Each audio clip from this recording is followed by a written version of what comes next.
All India मजलिस इत्तेहादुल मुस्लिमीन के कद्दावर नेता सैयद आसिम वक़ार ने बहुत बड़ी बात कही है। एनसीईआरटी के पाठ्य पुस्तकों से मुगलों के जो इतिहास को हटाया जा रहा है, जो इतिहास से छेड़खानी की जा रही है, इसको लेकर सैयद आसिम वक़ार ने बड़ी बात कही है। सैयद आसिम वक़ार ने कहा है कि मुगलों को इतिहास से हटाया ही नहीं जा सकता।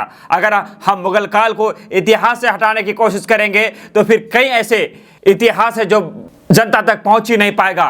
सिर्फ मुसलमान होने से अगर मुगलों के इतिहास को सरकार हटाना चाहती है, भारतीय जनता पार्टी मुगलों के इतिहास को दबाना चाहती है, छुपाना चाहती है, तो उन्हें हम बता देना चाहते हैं कि कहीं हिंदू राजा भी ऐसे हैं।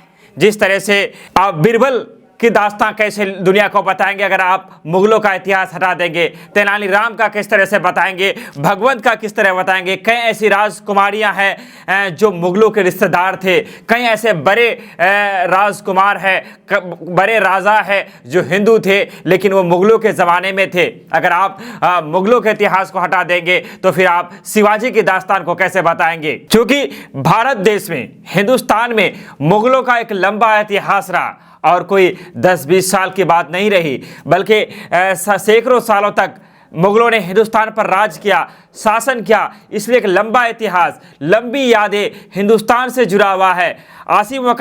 सैयद आसिम वक़ार ने कहा कि जब तक जयपुर आबाद रहेगा, जब तक आगरा आबाद रहेगा, जब तक दिल्ली आबाद रहेगी, जब तक लखनऊ आबाद रहेगा, तब तक मुगलों को हटाया नहीं जा सकता।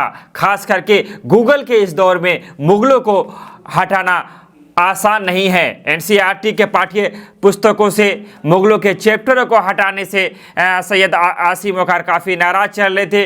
टीवी डिबेट में बात करते हुए वो इन सारी बातों को उन्होंने कहा। हालांकि सरकार की तरफ से कहा जाता रहा है, सफाई पेश किया गया है मुगलों के इतिहास को लेकर कि मुगलों के इतिहास को हटाया नहीं गया है, बल्कि उन चैप्टरों को हटाया गया है जो ज़रूरी नहीं था, जो अनलगल थी, जो सही नहीं था। चूँकि इस पर विद्यार्थियों पर खासा एक एक्स्ट्रा जो है वो प्रेशर पड़ता था पढ़ाई को लेकर के, इसलिए एनसीईआरटी की किताबों से कुछ चैप्टर कम किए गए हैं, इसे साफ हटाया नहीं गया। लेकिन ऑल इंडिया मजलिस इत्तेहादुल मुस्लिमीन पार्टी इस मुद्दे को लेकर भी लगातार भारतीय जनता पार्टी पर हमलावार है। जैसे कि आप जानते हैं कि अल्पसंख्यकों को लेकर, दलितों को लेकर जब भी कोई बातें होता है तो मजलिस मजबूती के साथ अपनी बातों को रखने का काम करता है। ऐसे में सैयद आसिम वक़ार पार्टी के तरफ से जो अपनी बातें होती है मजबूती से जो रखते हैं, उनसे हम वाकिफ़ हैं।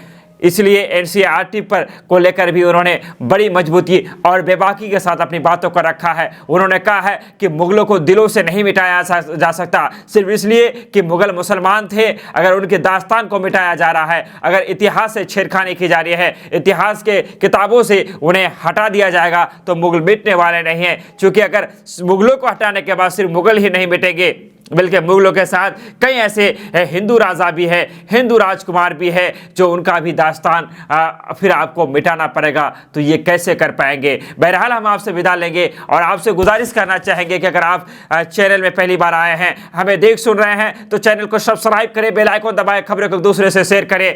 चूँकि इसी तरह की खबर हम आपके बीच लाते रहते हैं। आप पल पल अपडेट रहे, हमारे साथ जुड़े रहे। धन्यवाद, शुक्रिया, आदाब।